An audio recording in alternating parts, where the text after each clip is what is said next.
अब जो हमने दूसरी रकत के लिए खड़े हो अल्लाह अकबर कहकर, ये अल्लाह अकबर तकबीर तहरीमा वाली नहीं है, ये वाजिबात में से है। और फिर उसी तरह पूरी रकत हम पढ़ेंगे, फिर 2 सजदों तक पहुंच गए, फिर 2 सजदों के बाद जब हम अत्तहियात में बैठेंगे, अत्तहियात में, तो यही कैफियत है। पाँव बिछाकर ऊपर बैठ गए, एक पाँव खड़ा है, ये हाथ इधर है या इधर कर लें, घुटने पर कर लें या इधर कर लें, और ये हाथ से फौरन बैठते ही उंगली उठा लें और अत्तहियात शुरू कर दी, अत्तहियातु लिल्लाहि वस्सलावातु वत्तय्यिबात। अब्दुहु व रसूलु के बाद अक्सर लोग खड़े होते हैं, खड़ा हुआ जा सकता है क्योंकि इस पे उलमा का मौक़िफ़ है, लेकिन अब्दुहु व रसूलु के बाद जो पहली अत्तहियात, अभी हमने तीसरी रकत में जाना है, तो दुरूद शरीफ पढ़ना, पूरा दुरूद इब्राहिमी पढ़ना, ये मुस्तहब है, पढ़ा जा सकता। अगर कोई पूरी अत्तहियात भी पढ़ता है, दुआएं समेत पढ़ सकता है, कोई चीज इसको मना करने वाली दलील नहीं है। तो दुरूद शरीफ पढ़ना मुस्तहब है। अगर ना पढ़ें, अब्दु व रसूलों के बाद खड़े हो जाएं, तो फिर भी कोई हुक्म नहीं हम लगा सकते। तो हम खड़े हो गए, अत्तहियात पढ़ के और दुरूद शरीफ भी पढ़ के, अल्लाहु अकबर, तीसरी रकत के लिए खड़े हो गए। जब अल्लाह अकबर वहीं से कहकर खड़े होना है, जब हाथ बांधने से पहले फिर उसी तरह दोनों हाथ उठाएंगे या कंधों तक या कानों तक, और फिर हाथ बांध लेंगे। तीसरी रकत भी उसी तरह है जिस तरह पिछली 2 रकतें पड़ी थी। सिर्फ ये बताना मकसूद था कि पहले अत्तहियात के बाद जब आप तीसरी रकत में खड़े होते हैं, उसकी कैफियत क्या है कि उसमें रफ़ल यदैन, ये चौथी जगह रफ़ल यदैन। रफ़ल यदैन हमने कहाँ कहाँ किया? सबसे पहले तकबीर तहरीमा के वक्त किया था, पहली तकबीर पे अल्लाहु अकबर एक, और हर रुकू में जाते वक्त 2, रुकू से जब भी रुकू से उठेंगे तीसरी जगह, और चौथी है तीसरी रकत में जब खड़े होंगे, चौथी जगह ये है। ये चारों जगह रफ़ुल यदैन, हाथ उठाना मुस्तहब है, मुस्तहब है। और मुस्तहबात में जब आदमी मेहनत करता है, इसका मतलब यह है कि खुशू खुजू पैदा करने की कोशिश कर रहा है, इससे खुशू खुजू पैदा होता है। जिस कदर आप सुन्नतों पर अमल करेंगे आप, और नमाज पढ़ने का मकसद ही है कि हमारे अंदर खुशू खुजू पैदा हो, तकवा पैदा हो। तो तीसरी रकत पढ़ ली, मगरिब की नमाज है तो हम तीसरी रकत के बाद ही बैठेंगे, वरना चौथी रकत के बाद जब हम बैठेंगे तो तीसरी रकत के बाद, तीसरी रकत के दो सजदे किए,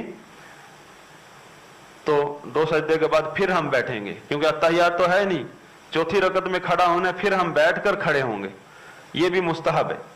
और अगर तीसरी रकत के आखिरी रकत है मगरिब की जैसे, या आपने 4 रकत पढ़ के 2 सजदे किए हैं और 2 सजदों के बाद सीधे बैठेंगे, फिर अत्तहियात, तो अत्तहियात में जब आप बैठेंगे, ये बैठना जो है आपका, ये भी रुकन है। और वो जो पहली अत्तहियात में बैठना था वो क्या था? वाजिब था। आप भूल के खड़े हो गए तो ना आप अत्तहियात पढ़ सके ना वो बैठ सके, 2 वाजिब छूट गए। तो क्या करना है अब? सजदा साहब आखिर में करना है बस। अगर सीधे खड़े होने से पहले याद आ गया था तो फिर आप बैठ जाते। लेकिन अब यहां जो है मसला आखिरी, ये यहां थोड़ा सा मुख्तलिफ है मसला। वहां से आखिरी रकत अब हमारी, आखिरी रकत का के 2 सजदे करके हम बैठ गए। बैठना, खाली बैठना रुकन है। फिर उसमें अब्दुहु व रसूलु तक अत्तहियात पढ़ना रुकन है। फिर दुरूद इब्राहिमी पढ़ना, दुरूद इब्राहिमी भी 3-4 तरीके से रिवायत हुआ है, और उसमें आले मोहम्मद की जगह पर वज़ुवाजिही व ज़ुर्रियतिही, ये भी रिवायत हुआ कि आले मोहम्मद से मुराद नबी सल्लल्लाहु अलैहि वसल्लम ने खुद तफसीर की है दुरूद इब्राहिमी में कि वो मेरी अज़वाज हैं और मेरी औलाद हैं, तो वो भी पढ़ा जा सकता है। दुरूद इब्राहिमी हो गया, उसके बाद दुआ है। उसके दुआ 4 चीजों से पनाह मांगना, अल्लाहुम्मा इन्नी अऊज़ु बिका मिन अज़ाबिल क़ब्र, मिन अज़ाबी जहन्नम, मिन फितनतिल मसीह दज्जाल व मिन फितनतिल महया वल ममात। ये 4 मुख्तलिफ अल्फाज हैं रिवायात में, जिस तरह भी इन 4 चीजों से पनाह मांगनी है। तो कोई भी दुआ पढ़ें, फिर ये पढ़ें, ये नहीं आती कोई और पढ़ें, दुआएं पढ़ें। और ये वक्त है दुआओं का। फर्ज नमाज के बाद जो दुआएं कबूल होती हैं वो ये वक्त है, ये दुआओं का वक्त है।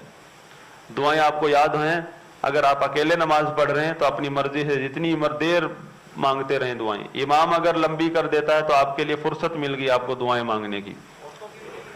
औरतों का भी जो अभी तक जो हमने जिक्र किया यही तरीका है। आखिरी अत्तहियात में जो बैठने का तरीका है कि ये पांव बाहर निकालें, वो पांव उसी तरह रखें, इस पांव को, उल्टे पांव को बाहर निकाल लें। जी, सबके लिए जो जब आप मुक्तदी हैं या अकेले हैं, इमाम है, कोई भी है, सबके लिए कैफियत एक है।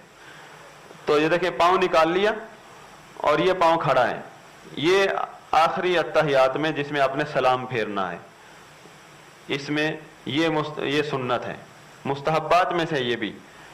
और फिर मैं वही बात दोहराऊंगा कि जब रुकन अल्लाह माफ कर देता है, अगर बंदे से ना हो रहा हो पूरा, तो ये तो मुस्तहब्बात है। अगर एक बंदे से ये नहीं होता अमल इस तरह, तो वो जिस तरह उसको आसानी हो उस तरह बैठ जाए, फिर वो इस तरह बैठ सकता है।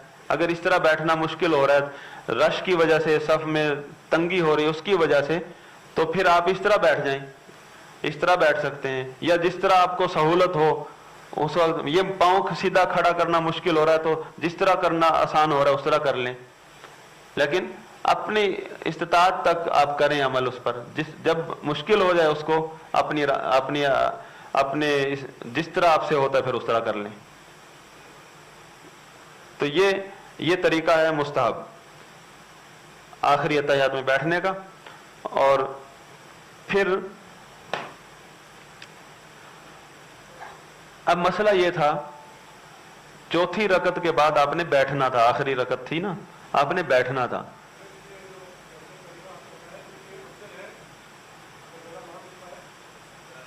निगाह इसमें दोनों अत्तहियात में निगाह उंगली से आगे नहीं जानी चाहिए, उंगली पर होनी चाहिए, उंगली पर। और उंगली को आप सीधा रखें, पूरी अत्तहियात पढ़ते रहें। दुरूद शरीफ के बाद जब दुआ पढ़ते हैं उस वक्त आपने हरकत देनी है। दुरूद शरीफ के दौरान दुआ आती है अल्लाहुम्मा सल्ली अला मोहम्मद, ये भी दुआ है, उस वक्त भी हरकत दे सकते हैं। अत्तहियात के दौरान आपने हरकत नहीं देनी, सीधी रखनी है। मसला ये था 1 मिनट कि आपने बैठना था, भूल कर आप खड़े हो गए, आखिरी अत्तहियात में बैठना था। अब ये पहले वाली अत्तहियात तो नहीं है ना, पहले वाली तो वाजिब थी, अब ये तो रुकन है। आप खड़े हो गए 5वीं रकत में, अब क्या करना है? और याद आ गया आपको, खड़े 5वीं रकत में आप खड़े हो गए और सूरह फातिहा पढ़ रहे थे, आपको याद आ गया मैं तो 5वीं रकत में खड़ा हो गया हूं। रकत पूरी करेंगे और फिर सजदा साहब करेंगे। देखिए ये रुकन है। रुकन जब आप रुकन छोड़ के कहीं और जा रहे हैं, जो ही याद आए आप वापस उस रुकन पर आए। आप जब सूरह फातिहा में पहुंच गए हैं, चाहे अगली रकत के रुकू में पहुंच गए हैं, चाहे जो ही याद आए फौरन वापस आ जाएं, फौरन। एक है कि आपने पूरी रकत पढ़ ली, पूरी रकत पढ़ ली, अब 5वीं रकत भी, और 5वीं रकत आप समझ रहे थे कि ये चौथी रकत है और सलाम फेर दिया चौथी रकत समझ के, या आपको याद आ गया बीच में, तो पूरी रकत अब तो अत्तहियात में बैठ गए, अब तो रिवर्स नहीं हो सकते। तो अब क्या करना है, आप उसमें आपने इजाफा कर दिया नमाज में 1 रकत का, तो अब इसके लिए सजदा साहब है। और इसके लिए सजदा साहब का सुन्नत तरीका यह है कि आप एक तरफ सलाम फेर के पूरी अत्तहियात पढ़ के पूरी दुआएं भी पढ़ ली आपने। सलाम फेरने का जब टाइम आया था तो आपने एक तरफ सलाम फेरा और 2 सजदे किया, और 2 सजदे करके बैठ के फिर दोनों तरफ सलाम फेर दें। सजदा साहब में जो हमारे यहाँ आम तरीका है कि एक अब्दू व रसूलों तक पढ़कर एक तरफ सलाम फेरते हैं, फिर 2 सजदे करते हैं, फिर बैठते हैं, फिर पूरी अत्तहियात पढ़ते हैं, ये साबित नहीं है, ये सही नहीं है तरीका। सही तरीका सजदा साहब का ये है कि कोई भी आपसे वाजिब छूट गया है तो अत्तहियात आखिर में अत्तहियात जब पढ़ ली, सलाम फेरने तक, सलाम फेरने वाले थे तो फिर اگر آپ نے بیچ میں کوئی چیز چھوڑی تھی، جس طرح پہلے والا تحیات چھوڑا تھا، کوئی اللہ اکبر چھوٹ گیا تھا آپ سے، واجبات چھوٹ گئے، سمیع اللہ لمن حمدہ کہنا بھول گئے، یا ربنا لک الحمد کہنا بھول گئے، تو پھر آپ کیا کریں گے؟ سلام نہیں پھیریں گے آپ، بلکہ سلام پھیرنے تک جب پہنچ گئے تو اللہ اکبر کہہ کے 2 سجدے کریں گے اور پھر بیٹھ کے پھر سلام پھیریں گے۔ اور اگر آپ سے نماز میں اضافہ ہو گیا، جیسے 5 رکعت پڑھ لیے، اس صورت میں مستحب یہ ہے کہ آپ ایک طرف سلام پھیر کے پھر 2 سجدے کریں گے، اور وہ سلام بھی جب پھیریں گے جب آپ نے پوری اتحیات اور دعائیں پڑھ لی، ایک طرف سلام پھیر کے 2 سجدے کر کے پھر بیٹھیں گے اور پھر دونوں طرف سلام پھیریں گے۔